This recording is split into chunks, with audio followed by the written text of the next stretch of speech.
Salut à tous et bienvenue sur Le Bon Cap.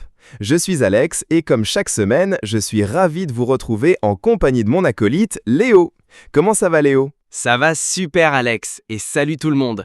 Prêt à plonger dans une discussion qui, je pense, va parler à beaucoup de monde aujourd'hui. Absolument. On va aborder un sujet un peu lourd mais tellement réel. Cette impression parfois que le monde est compliqué. On parle de la souffrance, des injustices, des moments où on se sent complètement dépassé. C'est un sentiment universel, non? Tellement. Tu ouvres les infos le matin et t'as déjà envie de te recoucher. C'est facile de se sentir submergé. Mais la vraie question c'est, comment on fait face? Où est-ce qu'on peut trouver une bouée de sauvetage dans tout ça? Et pour des millions de personnes à travers les âges, cette bouée, c'est la Bible. Exactement. Et c'est intéressant parce que pour beaucoup, la Bible n'est pas juste un vieux livre poussiéreux. C'est un guide, une source de réconfort bien réelle. L'une des premières choses qu'elle propose, et c'est assez radical, c'est de changer complètement notre perspective sur les difficultés. Ah oui, tu penses à ce fameux passage dans l'Épître de Jacques? Celui qui nous dit de voir les épreuves comme une source de joie. La première fois que tu lis ça, tu te dis « Attends, quoi? Il est sérieux ?» C'est clair, ça paraît complètement à contre-courant. Mais la suite a du sens. Il explique que c'est en traversant ces moments difficiles que notre foi est testée. Et ça nous rend plus patients, plus endurants. L'apôtre Paul dit un peu la même chose. L'épreuve forge la persévérance. Et cette persévérance, elle nous donne une espérance solide.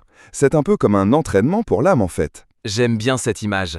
Mais au-delà de donner un sens à la douleur, il y a une autre promesse qui est pour moi encore plus puissante, celle que Dieu est avec nous pendant l'épreuve. On n'est pas seul à ramer. C'est le cœur du message, vraiment. Qui ne connaît pas le psaume 23? Même quand je traverse la vallée de l'ombre de la mort, je ne crains aucun mal, car tu es avec moi. Rien que de se dire ça, ça change tout. Cette assurance que peu importe la noirceur du tunnel, il y a une présence à nos côtés. Carrément. Il y a un autre verset dans le livre d'Ésaïe qui me touche beaucoup, où Dieu dit en gros « N'aie pas peur, je suis avec toi. Ne t'inquiète pas, je suis ton Dieu. Je te donne la force, je viens à ton secours. » C'est pas juste une présence passive, c'est un soutien actif, une main tendue. Et tout ça nous mène au troisième point qui est peut-être le plus important, l'espérance. La Bible nous offre une espérance qui n'est pas juste un « j'espère que ça va aller mieux ». C'est une certitude. Oui, c'est décrit comme une ancre pour l'âme. J'adore cette métaphore. Quand la tempête fait rage autour de toi, tu as cette ancre solide qui t'empêche de dériver. Cette espérance est fixée sur quelque chose de bien plus grand et de plus stable que nos problèmes du moment. Voilà, donc pour résumer, la Bible ne fait pas semblant que la vie est facile. Au contraire, elle reconnaît la tristesse et la difficulté de ce monde. Mais elle nous donne des outils incroyables, une nouvelle perspective pour comprendre la souffrance, la promesse d'une présence constante pour la traverser et une espérance inébranlable pour la surmonter. En gros, elle nous invite à lever les yeux, à regarder au-delà de la situation immédiate pour voir la main d'un Dieu qui promet de ne jamais nous lâcher et qui, au final, peut transformer même le pire en quelque chose de bon.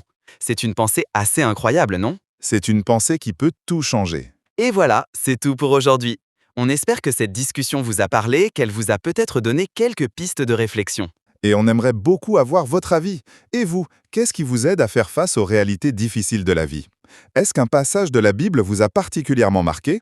Dites-le nous dans les commentaires juste en dessous, on a hâte de vous lire. Si vous avez aimé cette conversation, le meilleur moyen de nous soutenir, c'est de laisser un petit pouce en l'air. Ça aide énormément la chaîne à être découverte. Et bien sûr, si ce n'est pas déjà fait, abonnez-vous et activez la petite cloche de notification pour ne manquer aucun de nos prochains épisodes. On a plein d'autres sujets passionnants à explorer avec vous. Merci infiniment d'avoir été avec nous, prenez soin de vous et on se dit à la semaine prochaine. Salut à tous!